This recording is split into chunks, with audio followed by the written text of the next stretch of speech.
Hey y'all, and welcome back to DC Motorwerks. My name is Cameron, and today I have brought you the SL of my childhood in the best spec. So this is the R230 generation SL that came out in 2003 as I was a wee 9 years old. So while I do love the 129 most because it was my first car and it is arguably the better SL, this was the poster child for me. This is the one I had as a model car with its first folding hardtop, one of the first early adopters of that. But my little model car, it had the hardtop that you could actually put in the trunk and stuff. It was really cool. So I always thought these were super exciting. And this is the best of the model range that came out later in the production run. If I remember right, for the US, it was 2005. Well, this is a 2006 model SL65. So the first iteration of the V12 AMGs, like the post-merger, the real ones.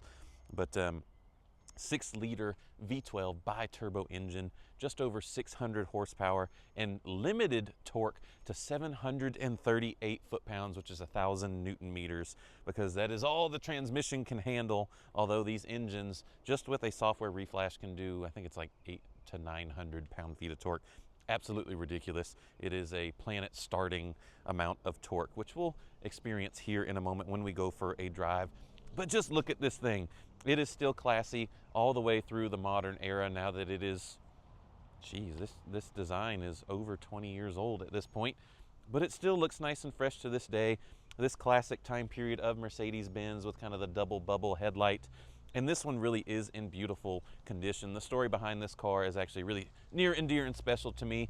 So I've actually known this client for almost 10 years now. Back when I was at the dealership, I met this client, and it was actually kind of funny that he came in, I think, for regular service, and he was telling me, he says, man, when this car sits in my garage, the front end drops down, and he says, I've gotten everyone to try and fix this. I've taken it to multiple different dealers, and they're like, they've replaced this, they've replaced that. And we were standing out on the service drive together, and I said, oh, it just needs the front valve block redone or replaced. And he looked at me. There's no way this young punk knows what's wrong with my car after I've taken it everywhere with just looking at it on the service drive. But it took me, I think, a couple days or so to convince him to replace the valve block, because it's not the most inexpensive thing to do. I think it was $3,000 or so just for the part 10 years ago. But we've been friends ever since because I convinced him, and that fixed it, and now it stays up as it's supposed to.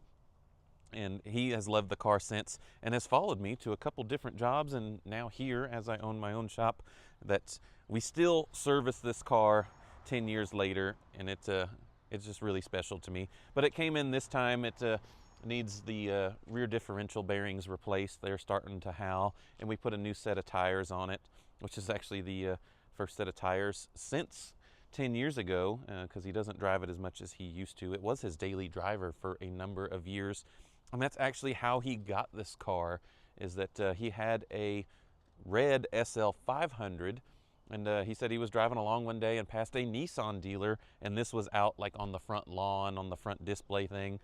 So he turned in, he was like, he saw the badge on the side and was like, what is that? And he turned in, saw this, and he left with it and left his red SL there. So super cool story.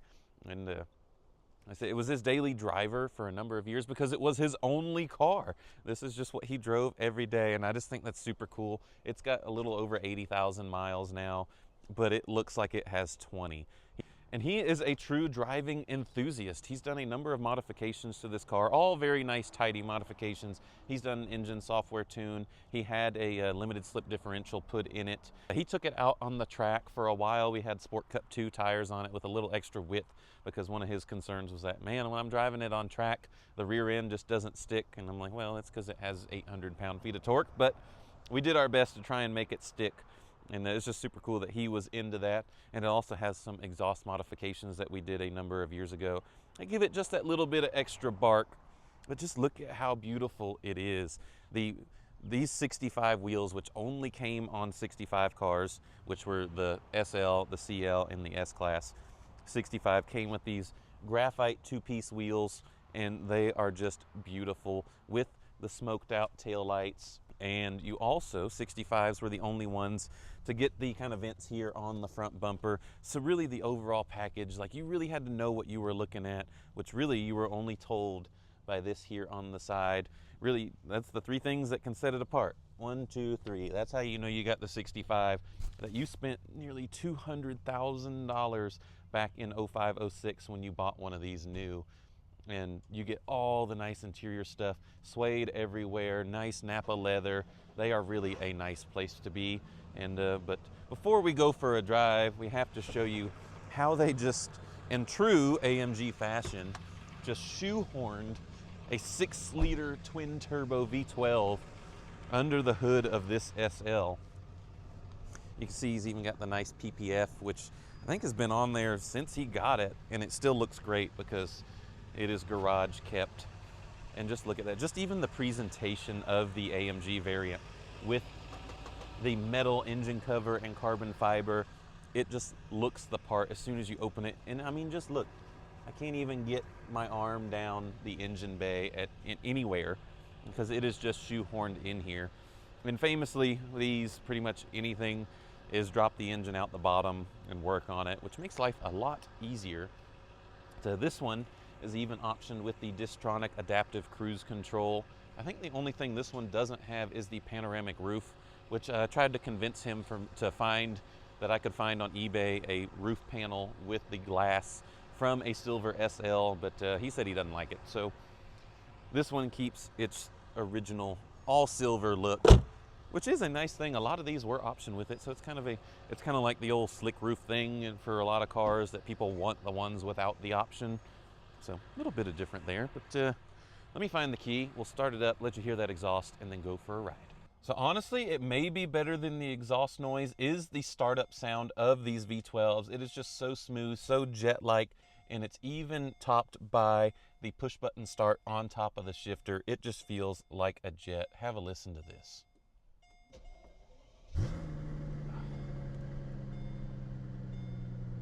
It's just that smooth, and then the bark of the exhaust. I could just sit here and listen to that all day. And actually, there are a number of videos out there. Well, that's just what people do, is just do a compilation of the M275 startup sound, because it is just that good.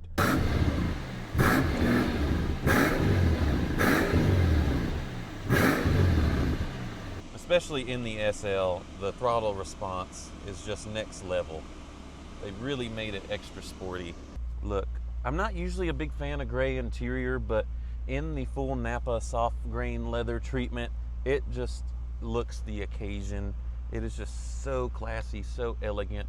And then you got, on the AMGs, you get these square cut perforations, which just, again, gives you those subtle hints that you paid the extra money to get the most special one. You got the stitching here, all smooth leather, none of the like look-alike leather in the 65.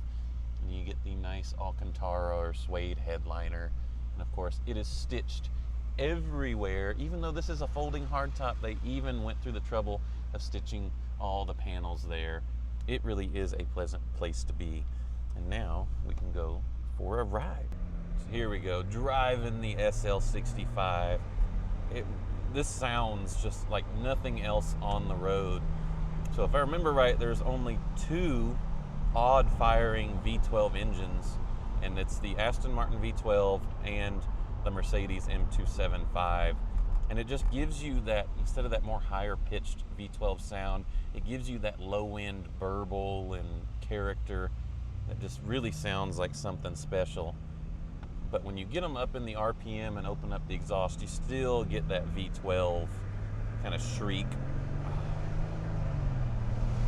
And in the SL, just the responsiveness and the character that they did on the software tuning. Compared to the S-Class and the CL, those were, you know, still a little more luxurified, but the SL65 was just an outright animal of a thing.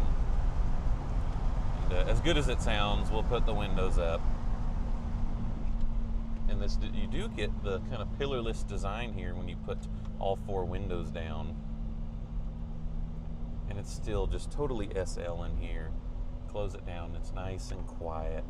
Air conditioning's cold. You got ventilated seats, Distronic cruise control. You got the adaptive bolsters with massage.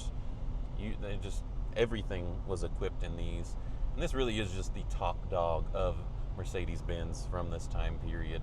You could argue the Mercedes McLaren SLR, but that was like double the price of one of these. But this was really the high water mark for me. Just V12 bi-turbo, just what were they even thinking? You know, it reminds me a lot of Mopar now, where they're like, let's stick a Hellcat motor in everything, you know, 700-800 horsepower supercharged V8, and we're going to stick it in a pickup truck, you know. That was kind of how Mercedes did things back in this period. Yeah, it makes sense. Let's put a 600 horsepower twin turbo V12 in our small little sports car. Or small, I mean, I guess the SLK would be the smallest one, but two-door hardtop convertible, yeah, that needs 738 pound-feet of torque. But I'm so glad they did, because nothing like this exists anymore. And it's just insanity. Everyone always, when I take them out in something like this, they say it reminds them of taking off in an airplane, because it's just thrust. You know, it's not like the supercharged V8 cars where you get all the on off and you feel every shift. This, you just get put in your seat, no drama, and you just stay in your seat up until 140, 150, however fast you want to go. It just, anywhere in the rev range, it doesn't even need to come out of fifth gear, and you can just pass anyone on the road. You know, these famously competed with all the supercars of the day and could just blow the doors off just about anything. You know, if you could get traction off the line, you know, I think it was right around 4 seconds, 0 to 60. And delimited, I think they could bury the speedo, if I'm not mistaken, get close, a little over 200 miles an hour, all while sitting in the lap of luxury with cold AC, and you could even be getting a massage at 200 miles an hour. The 230 chassis, this one especially, when you care for them, they can really age well. I mean, nothing creaks in here, nothing rattles, nothing's falling apart, which is totally opposite of what we're used to seeing with these, because, you know, this owner knew what he had and has taken care of it through the years and really appreciated it for the $200,000 car that it is. And really, most of the 65s are in pretty good shape, because you really had to, you know, if 500 was right, I think starting price was around 90,000. So you really had to know what you were doing to spend that much more money. Oh, it's just...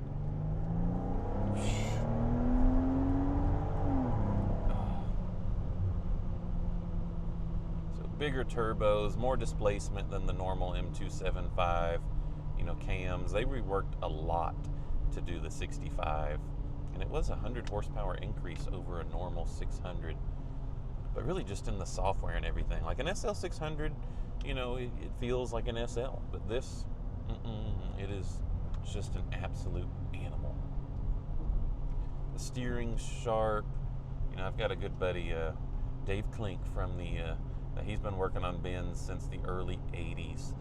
And he said he remembers when these came out after the 129, and it was just a total departure, especially in the handling department. They handle super flat, the active body control, you know, no sway bars. It's like a modern McLaren, but 20 years prior that they had this suspension system. That still is unlike anything I've driven up to this day, in the way it can still be so smooth, but yet so flat. Just look at the way this thing changes lanes. It's just flat and immediate, and that's in the normal mode. When you put it in ABC Sport, it is even more aggressive in how it just keeps every body motion in check. And just there, going over a off-camber bridge, normally cars get kind of upset and it takes them a second to settle, but this one, you can tell that each four-wheel is doing something independently to keep this thing on the ground.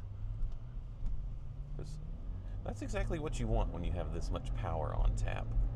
And again, you can just sit at idle in this thing. It just puts you in the seat and pulls. They make peak torque at like 1800 RPM, and it's flat all the way up over 4000 RPM. And that's just that experience of thrust that it gives you. And then you can put the top down, or you can have a coupe like this. What can't it do, you know? And now, the only thing I wish to do is put a manual in it. I've got My buddy Josh Crowder up in Ohio, he's done a 275 manual swap, and he said it's one of just the most amazing manual swap Mercedes he's ever experienced, more than the 113K or any of that. So we need to do that. So I need to try and convince him to do a manual swap in this SL.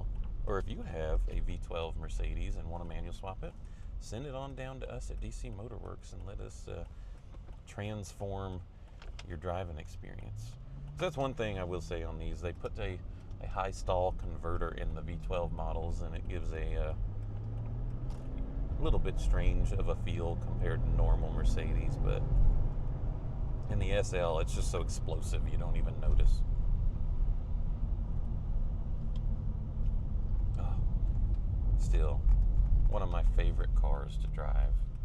So there you go, that is the SL65 AMG, and these are just such a huge value, and like I said, even these years later, it still makes such a huge presence on the road. You got the badge on the side, you got the wheels, the bumper, the look, and of course this is in classic Mercedes silver, German racing silver.